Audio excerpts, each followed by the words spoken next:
قاتلوهم يعذبهم الله بأيديكم ويخزهم وينصركم. السلام علیکم ناظرین، میں ہوں عدنان وڈائچ۔ پروگرام قرآن سے روحانی علاج میں ہم آپ کو خوش آمدید کہتے ہیں۔ آج ہمارے ساتھ اسلامی اسکالر قاری عبدالباسط سلفی صاحب موجود ہیں۔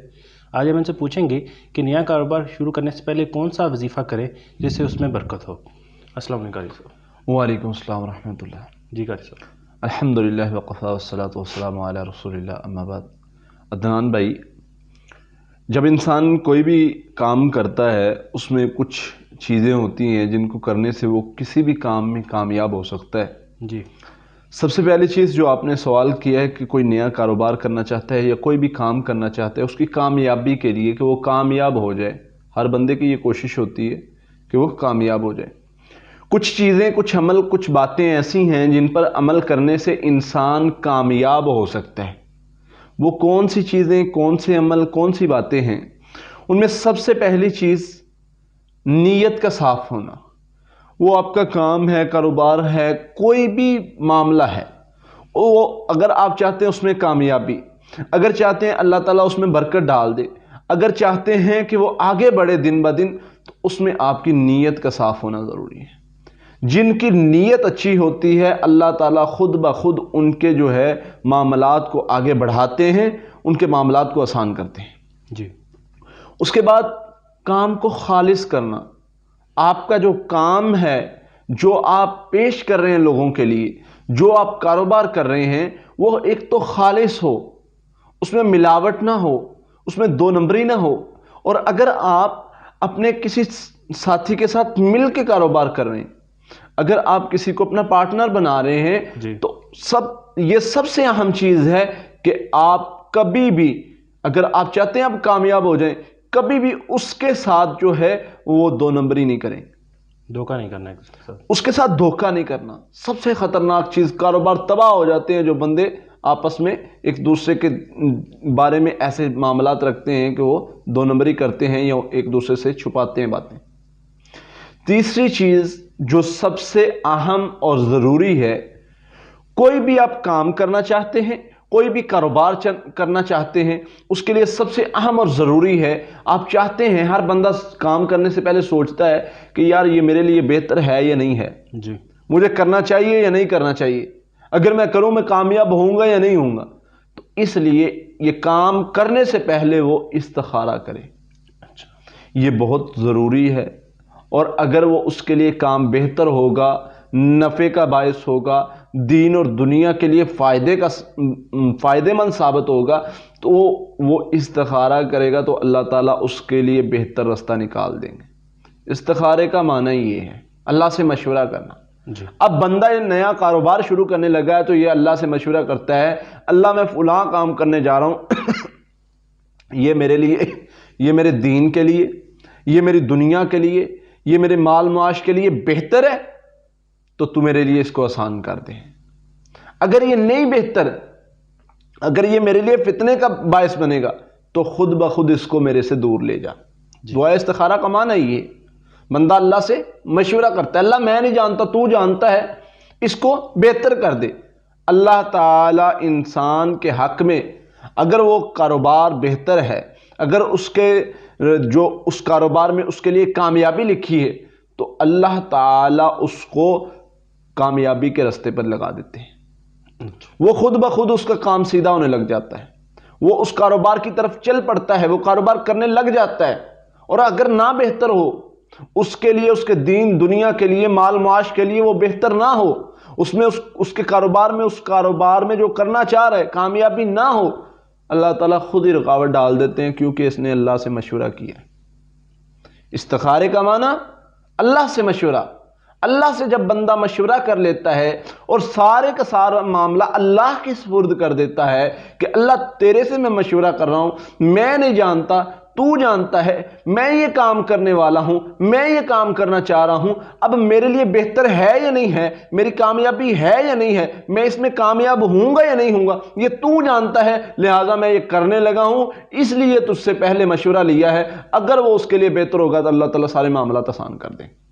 جی، اس کے بعد جو بھی کام کرنا ہے اس میں استقامت اختیار کرنی ہے۔ اچھا، کوئی بھی کام ہے وہ ایک ہی دن میں نہیں مل جاتی اس کی منزل. کوئی بھی کاروبار ہے اس کی کامیابی ایک ہی دن میں نہیں مل جاتی. کام پر ڈٹنا پڑتا ہے، اپنے آپ کو لگانا پڑتا ہے، خود کو سنبھالنا پڑتا ہے ایسے سٹیج میں جب آپ کامیاب نہیں ہو رہے، جب آپ دیکھ رہے ہیں کہ میرا مال نہیں بک رہا، میں مارکیٹ میں نیا آیا ہوں، میرا کاروبار نہیں چل رہا. اس وقت کی استقامت، خود کو مضبوط رکھنا، خود کو سٹیبل رکھنا، وہاں پر رک جانا، کاروبار کو چھوڑ کے بھاگنا نہیں، رک جانا، آگے بڑھنے کی سوچنا، بڑی سوچنا، یہ چیزیں آپ کو آنے والے دنوں میں کامیاب کرتی ہیں، کامیابی کی طرف لے کر جاتی ہیں. تو خود کو استقامت اختیار کرنا، مضبوط رکھنا، یہ بھی کاروبار میں ضروری ہے. اور ایسا عمل جس سے ہمارا کام، ہمارا کاروبار اللہ کی سپرد ہو جائے، جو سب سے اہم ہے. سورہ توبہ کی آخری آیت، اللہ کے نبی صلی اللہ علیہ وسلم نے فرمایا جو بندہ 7 مرتبہ صبح کو پڑھ لیتا ہے، اللہ تعالیٰ اس کے سارے دن کے کام اپنے ذمے لے لیتے ہیں. اب اس بندے کو نہ کاروبار کی ٹینشن، نہ اس کو اپنے مال کی پریشانی، کوئی پریشانی نہیں کسی کام کی. جس نے یہ صبح 7 مرتبہ یہ آیت پڑھ لی، اس کے سارے کام اللہ کے سپرد ہو جاتے ہیں. اچھا. اس کے بعد وہ طے کر لے کاروبار شروع کرنے سے پہلے، اگر وہ چاہتا ہے کہ وہ کامیاب ہو، اگر وہ چاہتا ہے اس کا کاروبار عروج پر جائے، اگر وہ چاہتا ہے کہ اس کا مال بڑھ جائے، برکت آ جائے، وہ اللہ کا حق نکالنا شروع کر دے. طے کر لے میں اس میں سے 10%، 20%، 30% اللہ کے راستے میں دوں گا. جی. اور اکثر دیکھیں بنی اسرائیل کا واقعہ ملتا ہے، بندے کا باغ اتنا اس میں پھل، اور ایک بندہ چلتا ہوا جا رہا ہے، وہ دیکھتا ہے، سنتا ہے آواز کہ آسمان سے آواز آتی ہے کہ فلاں کے بادل کو حکم دیا جاتا ہے کہ فلاں کے باغ میں جا کے برس. اور جب بادل وہاں پر جا کے برستا ہے، یہ بندہ بھی پیچھے پیچھے جاتا ہے کہ وہ کون بندہ ہے، کون خوش نصیب ہے جس کے لیے اللہ تعالیٰ بادلوں کو حکم دے رہے ہیں کہ وہاں پر جا کے برسو. وہ جب اس بندے کے پاس گئے تو وہ آگے سے وہ جو ہے نا پانی لگانے کا راستہ بنا رہا ہے، جیسے اس کو پتا ہو کہ پانی آج لگنا ہی لگنا ہے میرے باغ کو. اچھا. یہ بندہ باغ والے سے پوچھتا ہے، اللہ کے بندے تمہیں کیسے پتا کہ آج بارش ہونی ہے؟ تمہیں کیسے پتا؟ تیرے باغ کو تو پانی کا راستہ ہی نہیں ہے، اور تو کھالیاں بنا رہا ہے، راستے بنا رہا ہے کہ تیرے باغ کو خود بخود پانی لگ جائے گا، تجھے کیسے یقین ہے؟ اس نے کہا مجھے یقین ہے جب بھی اس باغ کو پانی کی ضرورت ہوتی ہے اللہ تعالیٰ پوری کر دیتے ہیں. کیوں؟ جب اس باغ کا پھل آتا ہے میں اس کے 3 حصے کرتا ہوں، ایک حصہ باغ کے اخراجات پر لگا دیتا ہوں، دوسرا حصہ اپنے گھر کے لیے، ضروریات کے لیے، اور تیسرا حصہ میں اللہ کی راہ میں تقسیم کر دیتا ہوں. سبحان اللہ. میں اس کا حق پورا نکالتا ہوں، وہ میرا حق نہیں رکھتا. یہ کاروبار کی کامیابی کے لیے سب سے بہترین طریقہ ہے.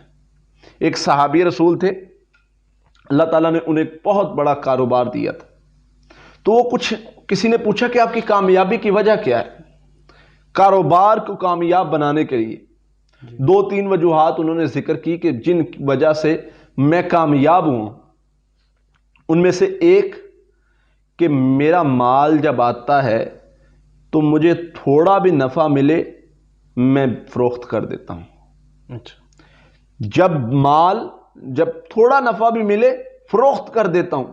یہ ایک کامیابی کے لیے، کاروبار میں کامیابی کا ایک طریقہ ہے. اگر مال پر تھوڑا نفع مل رہا ہے تو اس کو فروخت کر دیں. اس کے بعد وہ کہتے ہیں میں کسی سے ادھار نہیں کرتا. اچھا. یہ صحابی رسول کا ایک عمل تھا، ان کا ایک کاروبار تھا، ان کا ایک اپنا طریقہ کار تھا.